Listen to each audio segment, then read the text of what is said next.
Hi everyone, welcome to episode 21 of Demand Decoded. Thanks for tuning in and taking the time to join us. And today I'm joined by Phil, and we're going to demystify email nurturing and I suppose discuss why it simply doesn't work and what you can do instead. And while we will share some logic and personal experience to explain why email nurturing doesn't work, we've actually managed to dig out some real data for our own email nurturing campaigns from a few years ago. So we're going to analyze the success of those, hopefully give you a bit of insight, maybe a bit of comparison there. So should be interesting. So I'm not sure about you, Phil, but I just get the feeling this is going to be a good episode. Absolutely. I think we think that about most episodes because we're excited to talk about these topics. But yeah, this is interesting. You know, my personal experience of email lead nurturing has been pretty universally disappointing. And like a lot of marketers, I suspect, for a long time, I blamed myself, and I worked very hard on iterating and testing and improving what I was doing within my lead nurturing, flows and strategies and so on. But, I've seen enough examples now, I've reviewed enough data, and I've talked to enough companies and their marketers to know that actually, it's not us. We are not the problem here. There's there's more than one fundamental flaw in the premise that email lead nurturing is based on, that does, render it, problematic. And so it's been quite refreshing for me to step away from that way of doing things and explore alternatives. So it's going to be good to talk about that today. And to add to your point about real experiences, real data, I hope we get some comments and questions from people listening, because I know we're not alone in this frustration. And I know it's hard to admit sometimes that something that the rest of the world is saying is, a surefire silver bullet solution that everybody should implement, when it doesn't pan out that way for us individually, it's quite hard to go public with that fact. So this is a safe space. We can talk about, what has and hasn't worked in our email nurturing. Yeah, for sure. And yeah, totally echo all of that. And it would be great if you do want to join the conversation. You can just comment on LinkedIn and then we can have a chat around it. If you have any questions about what we are saying, feel free to pop a comment on LinkedIn. But we can dive right in anyway. And I think a good place to start would be to actually look at the original intention of lead scoring, because I feel like nurturing. Well, yeah, we'll talk about how they link as well. But in terms of email nurturing, it doesn't come from a bad place necessarily. It's a good intention there, and the promise of it does make sense. What are your kind of thoughts on the overall intention of it? I think it's a really interesting question, and I've got to be honest and say I don't know the true origins of lead nurturing. I don't know what came first, the desire to do it or the technology that made it possible. But as is the case with a lot of things in marketing, it's here now and we're compelled to do it at scale and iterate on it and optimize on it. And when it comes to the intention, again, there's probably quite possibly a separation between what was the true original intention that led to its development and the intention that we all hold in our minds when we approach it. But for the most part, whether we like it or not, our intention when we do email lead nurturing is to move people through the purchase process, to take an individual who's divulged their contact details for one reason or another, and send them stuff that we think, when we sit in our marketer's seat, fits the model, fits the journey they are going to go on, and align the content that we send them to that in the hope that it will move them, nudge them one step at a time along the purchase process. And I think that although it may not always be all of our intentions to focus on how many customers we generate at the end of it, it eventually becomes the obsession. And although there's lots of uses of nurturing or automation, some better than others, I reckon for the most part, we're all obsessed with how many people it moves, how far down our version of the marketing funnel. And like you said, it makes a lot of sense to marketers when we look at, trying to model things and help buyers and do things at scale. But if you scrutinize it a bit harder and you look at it through the buyer's eyes, you might find there's less sense there than we first thought. Yeah, I suppose when you look at the intention of, well, I'm trying to get across how it's kind of just guesswork, and even the intention behind it is essentially guessing and guesswork, like trying to identify a stage that a lead is at a particular time based on something they've clicked or something they've downloaded is pretty impossible. Like buyers move on this complex journey in such unpredictable ways. It's really, really hard to tell how much influence one piece of content has to move them on that next stage. And, are there even stages throughout that? I get like the intention is there. They download this piece of top of funnel content. So, okay, they're just starting their journey. That's the intention. Is it really true? Probably not in most cases. I think to some extent, models are part of the problem. Models are very useful because they help us, structure and think about things, but they can create the false sense that we can control them, and that we then start to really align our activity to the model rather than to the true, individualistic determinant body being that's going through the process, the buyer. And so I think overly, leaning on models to drive decisions is part of the issue there, perhaps. So it's good to know where to sort of draw the line in terms of, analyzing using a model to segment things and assuming that your buyers will behave in accordance to a model, which they don't.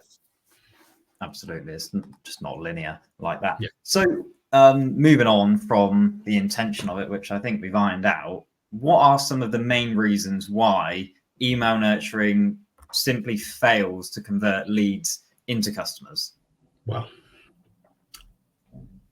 there's a few, and the prominence of different reasons I think has evolved and changed over the years that it's been sort of a marketing topic. So if we go way back to when I was sort of really kind of first trying to get it working in a predictable manner that was aligned to what conventional wisdom is about it, the conclusion I draw about that period of time is that, like it or not, these emails are not having a material impact on the buyer and their reality, right? It's not through the medium of sending a couple of emails, you can't increase the level of fit between the lead that you have and your solution offered, right? You can't materially change how applicable it is to their specific situation or how attractive it is to them at any point in time. You also really can't change their urgency, the pressure they're receiving from elsewhere or not. You can't increase urgency, desire, appetite, suitability. So you're sending these emails which are landing in an inbox which has increasingly become a disaster zone, and the hope, albeit a sort of subconscious or fairly removed hope, is that it will have this material impact on the psychology or the behavior or the action of the person receiving it. And it doesn't, and we've always looked for predictability and reliability in what we do.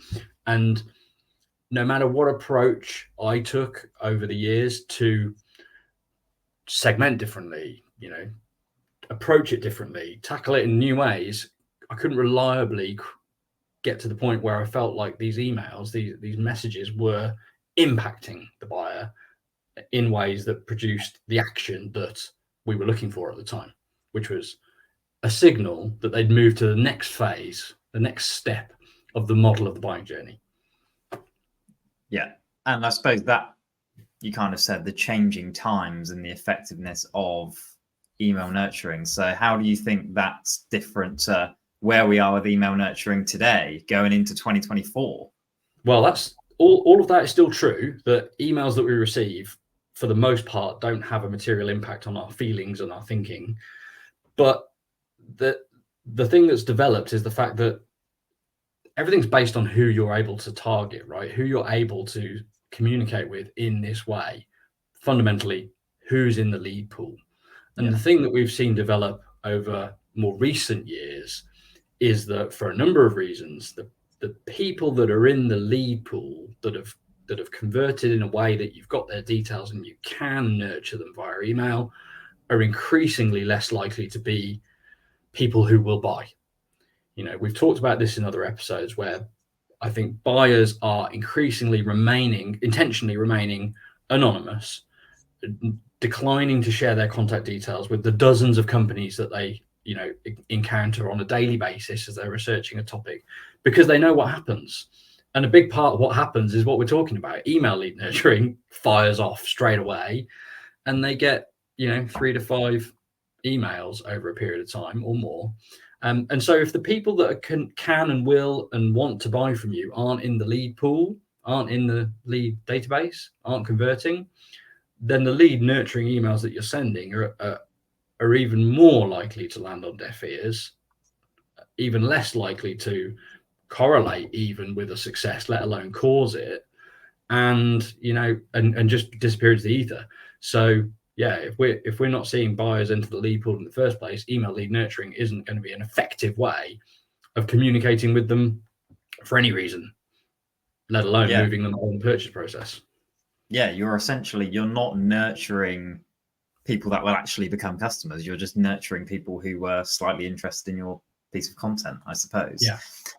I think when it comes to email nurturing, thinking about my experience with it, you know, for like 5 years or so, like, it's actually quite easy to do from a marketing point of view. Lead generation, lead nurturing, lead scoring is all fairly easy and methodical when you line these things up.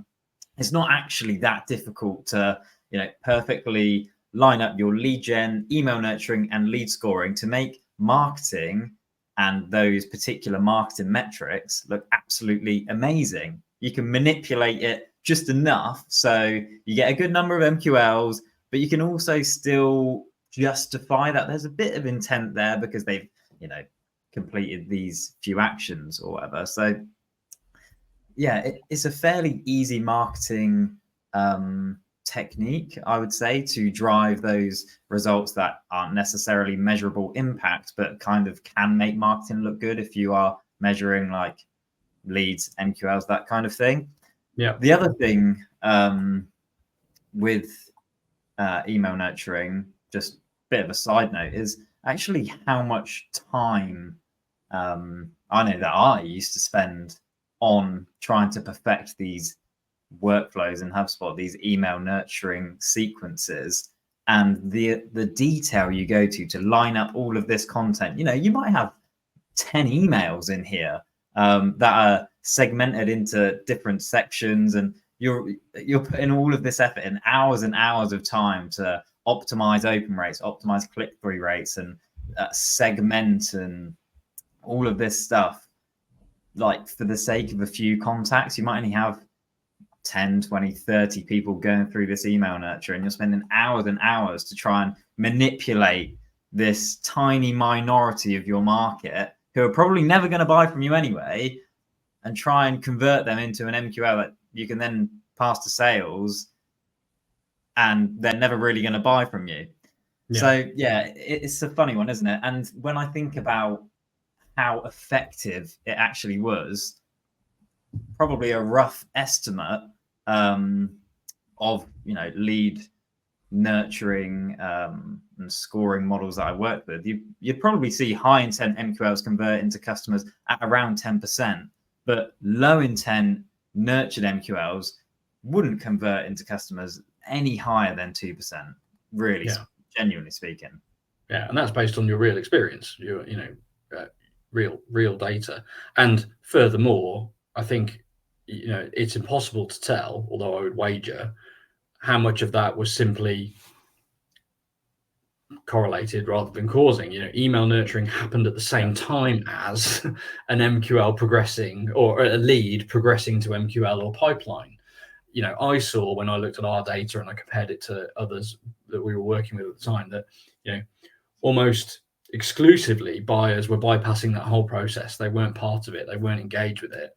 And even when, you know, it's not unusual with marketing, digital marketing strategies for marketers to, with good reason, try to optimize the metrics that are within, you know, within the mechanism, optimize the open rate, optimize the click-through rate, optimize, etc., etc. But ultimately, you can optimize the hell out of those and still get nothing out at the end in terms of pipeline and so on. So it's important to have that holistic view.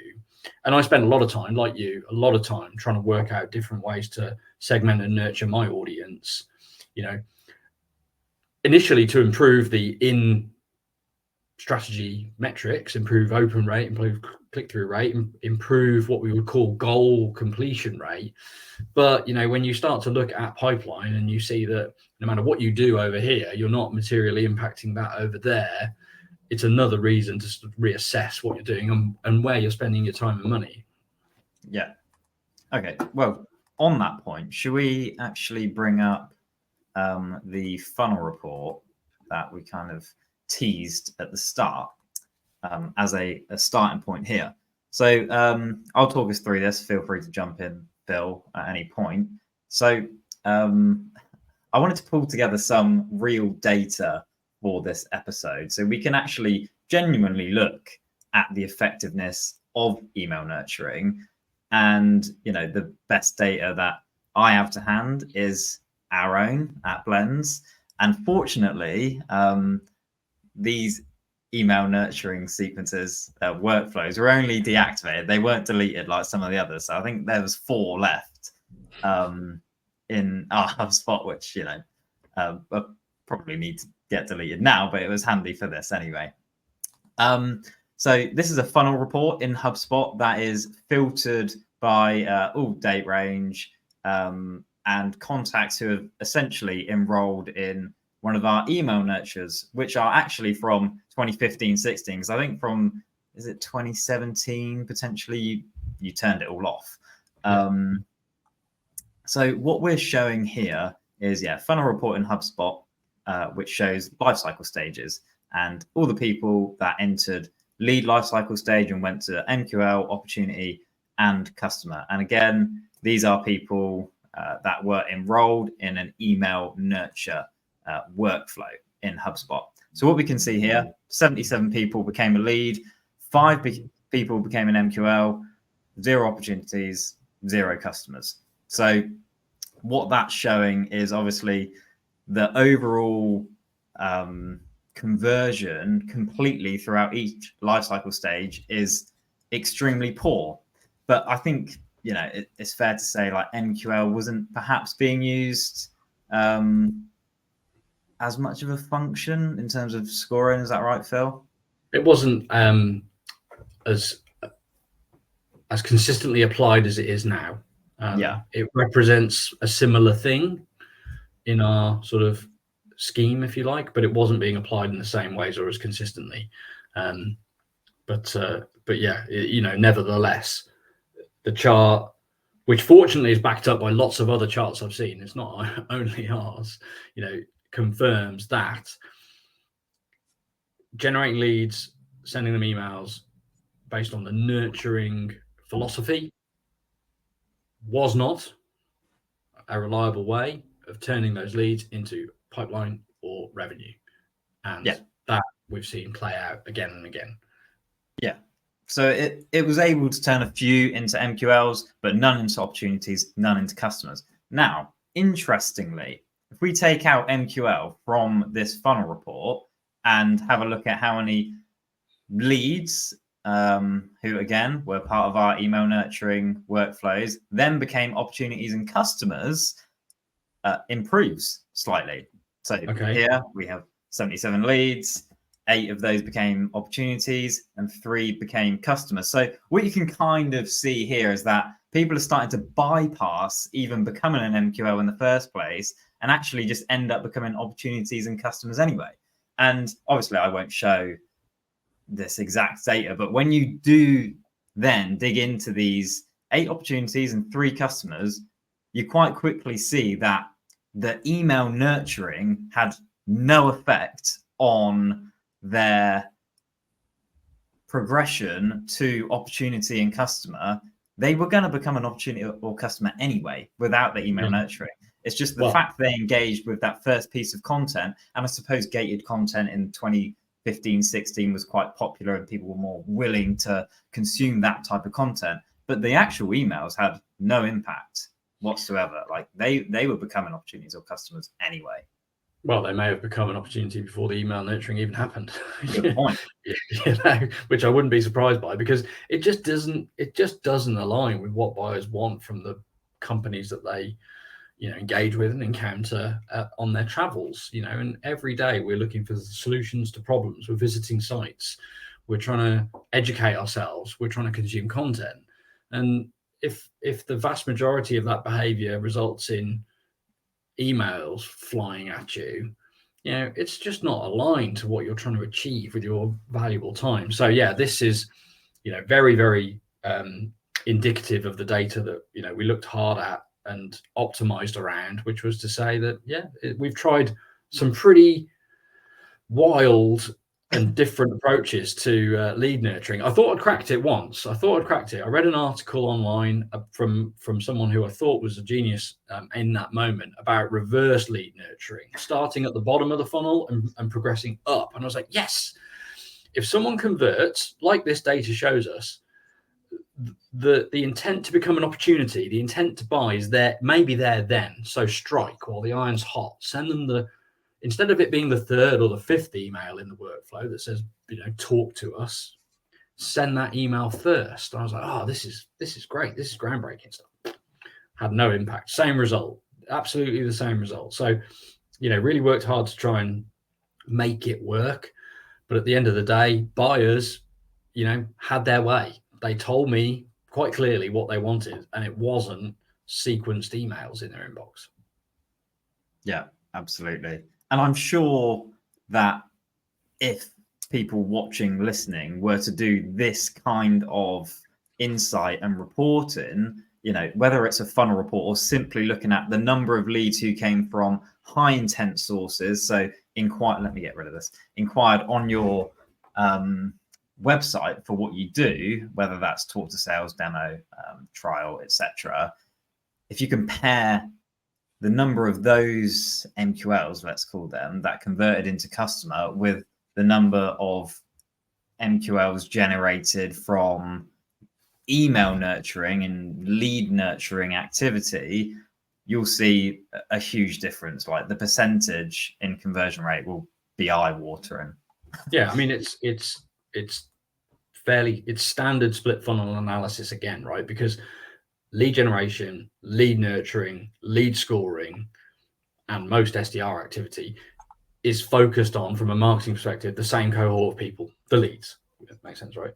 And it's all targeted at those individuals. It's all targeted at that data. And then you've got the other cohort, which is the people that were anonymous to you until the point that they became a high intent conversion, indicating their interest and their intent. So that you've got these two very distinct groups of people that self-report, the split funnel analysis shines a light on very clearly. So it's the same thing we've talked about before, because you won't be doing, a whole heap of aggressive lead nurturing on high intent bottom of the funnel conversions. They'll be talking to your sales team straight away.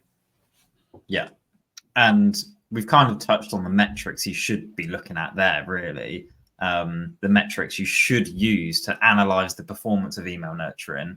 It isn't those in nurture metrics like open rate, well, the amount of people you're getting in, then the open rates of the emails, the click-through rates of the emails, the amount of leads that you're then able to nurture and score into MQLs. Like, we really need to look beyond that to see its true effectiveness and to justify the time and effort that's spent on email nurturing. Because if you did look at that and the conversion into opportunities and customers, you'll find that there's no point really putting the time and effort into it anymore. Yeah, indeed. I think you covered that quite nicely. Awesome. So I suppose whilst we are talking about why email nurturing doesn't work, we're not necessarily saying email automation as a function, as a tool, is completely useless, because I think it's absolutely not, right? There's still ways to use this. Yeah, absolutely. There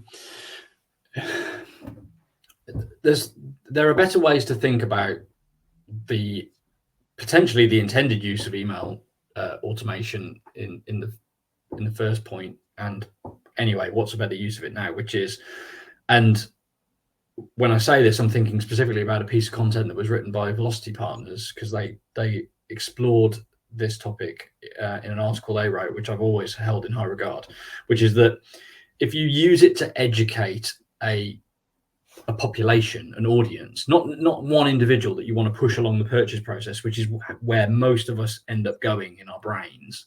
But if you think about an audience and you're using automation to either educate them or provide them with a really, really slick, good experience, then those are two potentially better use cases. It's also true to say that in lots of systems and platforms, the same tools that let you do email lead nurturing, the same automation tools that you use for nurturing, have lots of other use cases internally: data processing and management, internal communications, and those are very valuable to businesses as well. Big fan of that in particular. But on the sort of outgoing external side, for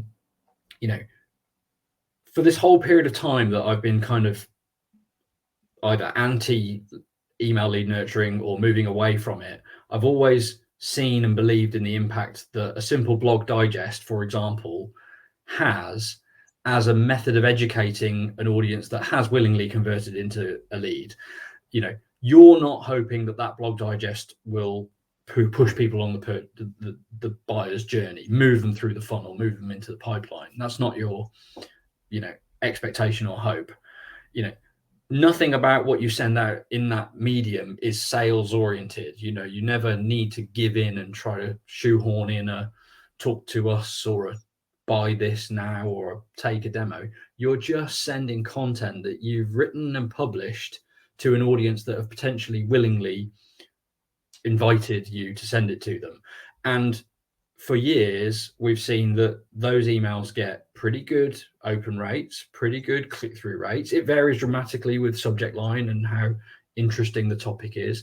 And it's a great way to bring people back to your website again and again over a long period of time, potentially years, which is sometimes what it takes, and is sometimes another reason why lead nurturing ultimately can't measurably be shown to do any good, because the time it takes somebody to get into a position to want to buy, to act on the purchase, intent that they have, it can be years in the making. And even at 6 months, when I've seen lead nurturing flows that last 6 or 12 months, it's pretty eye-watering to try and, diagnose what's good and bad about it.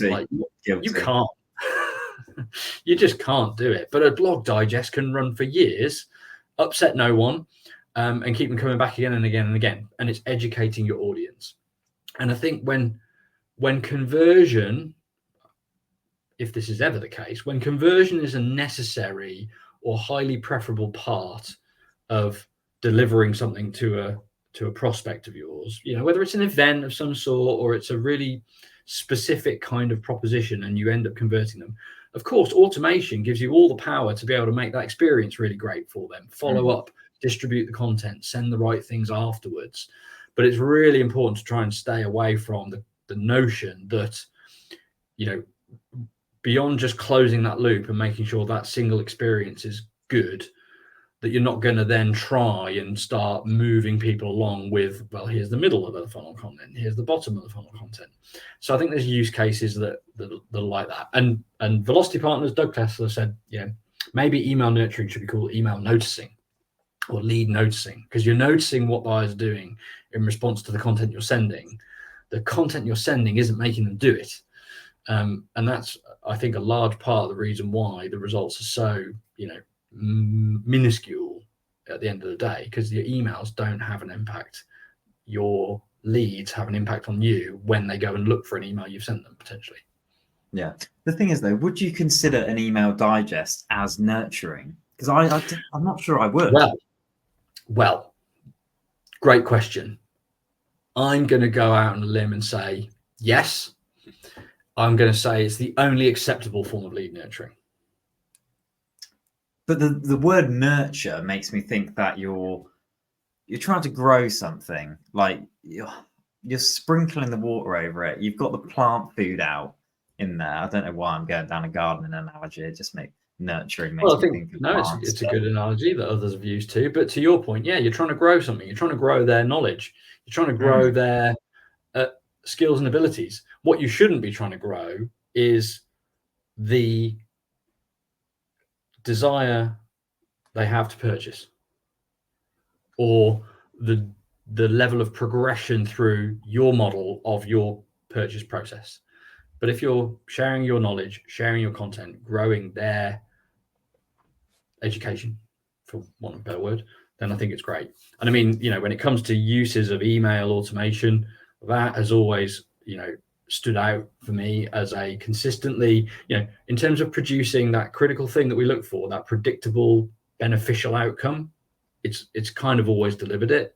Whereas all the effort that you pour into, building a flow that takes people on a journey from step one, no, we never got anything from that really.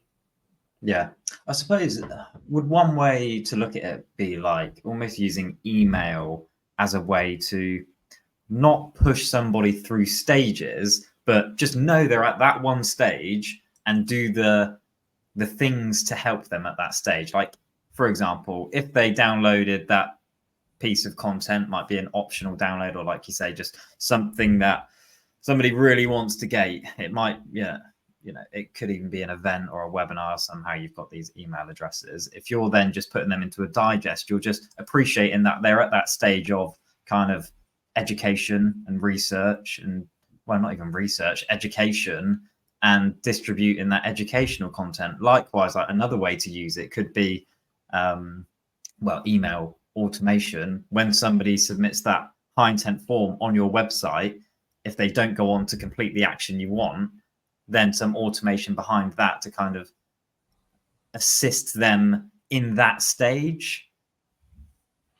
It's a nice idea, but I suspect that it's hard to achieve in reality because of the limited resources we all have, and the fact that it's all predicated on content creation.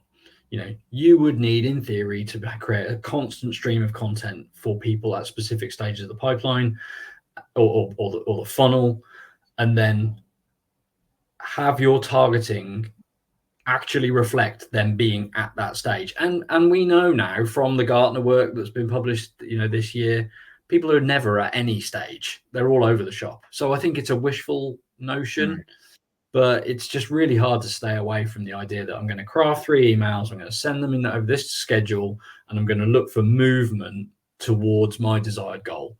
And yeah, when you consider to just what extent we're targeting the people in the lead pool, although very valuable, all important people, they're not the people who are going to buy over the next 6 or 12 months for the vast majority of cases. It's wasted effort. You can be creating other things that will drive more demand, create more pipeline with that time and money. Absolutely. Yeah. And, even my best hopes to actually link up multiple email nurtures from the 1 week one and then send them into the other workflow, that's like 3 months. And then you've got a re-engagement one, perhaps, like, all of these, and it never worked. It never worked. No. So, like you said, there's likely much better ways to use your time, use your budget, use your effort, your resource outside of email nurturing, because simply it doesn't work anymore. So do you want to kick things off on what are some of those, or that thing you should be doing instead of email nurturing? Well, ultimately, anything Well, no, yeah, okay. I didn't mean that way, but ultimately, knowing that the buyer is going to stay out of your lead pool if they possibly can, then you need to be doing things that align to that preferred buyer experience. We've skipped over the point where you actually prove to yourself that that's not working. Do this instead. I don't know whether you're going to come on to that, but yeah, we know now that buyers don't fill in forms to download ebooks. And therefore, if you put your hard worked, hard generated quality content behind a form, the buyer is not going to see it. Whereas if it's ungated, then they can see it, they can read it, it can help you be found and discovered, and it can produce higher conversion rate at the bottom of the funnel.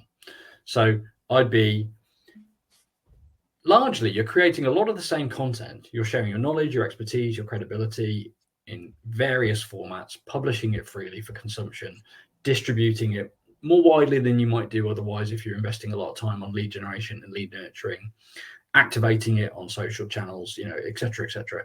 Those things are the better use of the time and the budget and the resource than lead nurturing email stuff.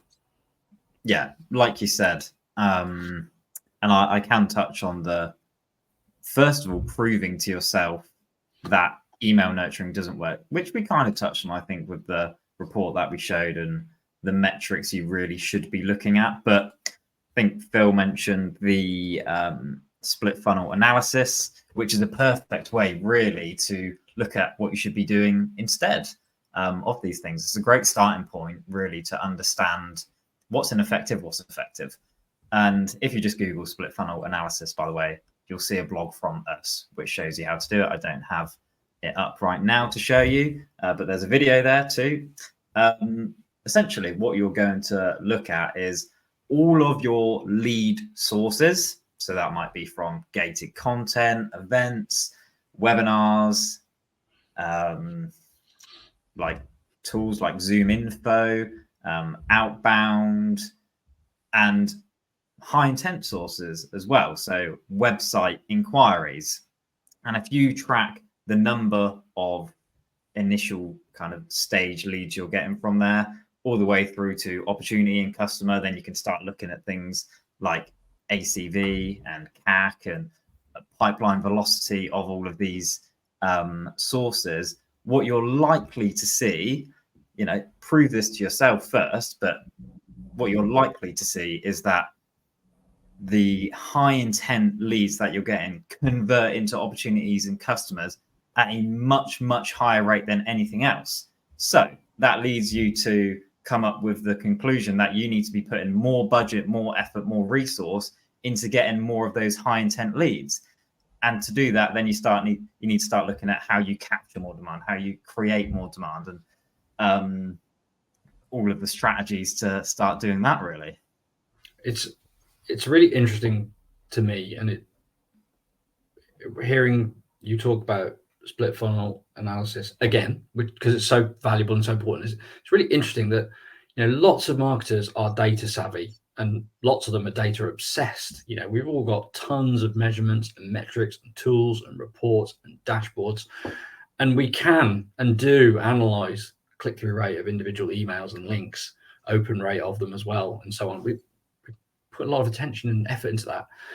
And yet so many have a blind spot when it comes to this all important effect on pipeline. Now, in some situations, that is driven by, KPIs and goals. And I understand that, ultimately, if you're in a company where you can't influence, or you feel you can't influence the big picture strategy, and you're measured on leads and MQLs, then okay, maybe you're going to do certain things that align to, as you mentioned right at the beginning, making that look as good as it can, which is fairly easy for the most part. Yeah. But it is so important, and I hope that we encourage some marketers to look over there and look at what the end result of all the effort is. And then even if they do that, perhaps the hardest part is to accept that what's written as kind of gospel for marketing may or may not always be the right way to do things. and I guess put yourselves in the buyer's shoes, use your own experience as a blueprint for how you go to market, and like break the addiction to things that are, they have marginal gains, marginal success, and take a huge amount of effort, because it's so exciting when you do. It's so exciting when you do things and you see the impact in terms of opportunities and revenue. Yeah. And we've all got the data and we've all got the tools, but you just got to look at the right part of it with the right mindset. And I hope that that's the effect we have on someone. Yeah, we have had a comment here from Alison, which isn't really a question, but actually something I do want to talk about. Back in the day, you research your prospect, put in a good, honest cold call, got a result. It still works. I did it yesterday. So we're not really talking about email nurturing here, more just outbound, right?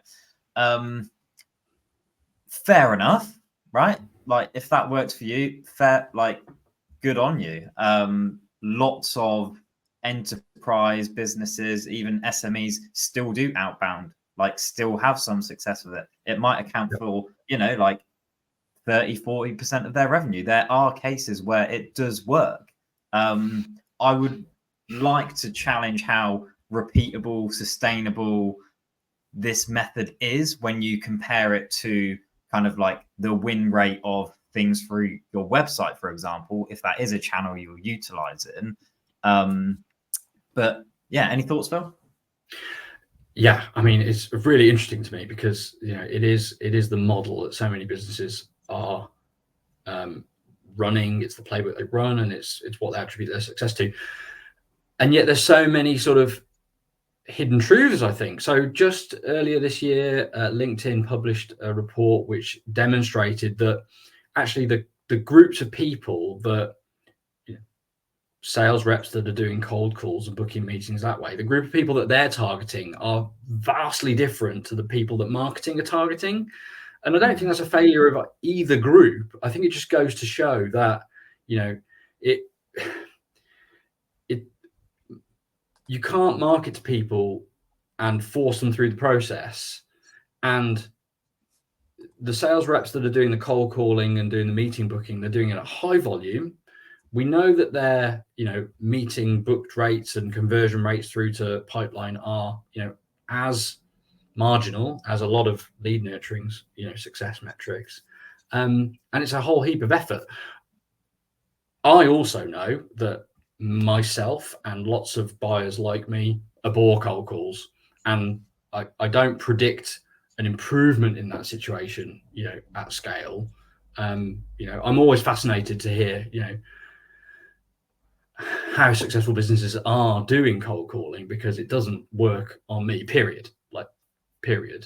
And we know from Chris Walker's work over at Refine Labs that he's seen vanishingly small return rates from this type of method. And what we do know is that it's actually really quite straightforward to generate very high intent leads through marketing if you deprioritize lead generation, lead nurturing, lead scoring, and you focus on giving the buyer what they want, which is a self-directed, self-educated decision, and you put your knowledge and your credibility out there in ways that they can discover, consume, find freely. And when you read Alistair Corsi's Diary of a CMO, there's a great page in there which is about their shift from lead gen to demand gen, and just how quickly their pipeline numbers exceeded their lead gen days. So we are talking about marketing and we are talking about lead generation, but there are similarities between the sort of the mass outbound model, which is generate a high volume of stuff, activity, leads, contact all of them multiple times and get 2% close rate, whereas high intent leads we've seen typically close far higher rate into revenue, and that's the way I'd prefer to grow. Yeah, so it's a really good point. It's interesting. Yeah, probably not my personal area of expertise either, gotta say. Same here. There's a bit of a cold calling chat going on now. Well, we might need to get a guest on. Alison said it depends on the quality of the call, which maybe you're just an excellent cold caller. It probably is a bit outside of. Try me tomorrow, Alison. Phil will send you his number. Actually, I'll send you Phil's number so he's not aware, and then you can give it a go. It's fascinating to me because I've never been in a room and seen it work. It really is interesting to me. But we always looked at things through the lens of what are we generating through marketing for ourselves, for our clients, from content, from SEO, from whatever, and how can we make it better for our business and our clients' business? And that was focusing on pipeline generation. It's really the work that Chris Walker's done in terms of analyzing big business numbers that gives me the confidence to say actually there's a parallel here between lead gen marketing and SDR outreach behavior. The close rates are low. The meeting booked rates are low, and it takes a lot of work. And I like efficiency, so that's one of the things that drives me. Yeah, there is one thing I would really like to know, Alison, if you want to drop a comment in again, is how that prospect got to you, because you said you researched your prospect, put in a good, honest call. Was that a prospect sent by marketing, or did you go out and source that yourself? Which in itself could be an issue. You kind of have marketing and sales both trying to do lead generation essentially, whereas like the Cognizant model that they then shifted to in terms of shifting sales onto enterprise accounts seems logical, because that might require more outbound, a lot more research, a lot more kind of education into these specific accounts to really deliver a great cold outreach. Would be good to know, but it's intriguing. It's really intriguing. You can chat afterwards. Cool. Yeah, I think we've kind of covered what you should do instead of email nurturing, really looking at doing that split funnel analysis, looking at how you can then create more of those high intent leads, looking at how those high intent leads get to you through things like self-reported attribution and other forms of kind of customer research and stuff, and doing more of those things instead of email nurturing, because you'll see it doesn't work for yourself. And yeah, going from there. Absolutely. Anything to add? No. I mean, I think it really is just like the clarion call has to be take away from all of your leads, or rather MQLs or opportunities, take away the ones that stayed anonymous up until the point that they expressed their interest in you, and look at the conversion rate from the others into opportunities and pipeline. And well, that's usually enough to see that the effort isn't worth, the juice isn't worth the squeeze on that basis. And anything that you can do that increases the number of the other kind of inquiry that you get is far more valuable and has a far higher return on investment. Absolutely. I think that's probably a good point to end on here, whilst I've got cold calling on my mind, and we'll probably talk about that afterwards. But yeah, let's wrap it up there anyway for email nurturing. Hopefully you enjoyed this episode of Demand Decoded. I really did. Be sure to follow the Blend LinkedIn page for future live events that you can join and kind of join in the discussion on. And you can watch or listen to any of the past episodes on YouTube, Spotify, Apple Podcasts, anything really. Just search for Demand Decoded. So yeah, thanks for tuning in, and we'll see you next time.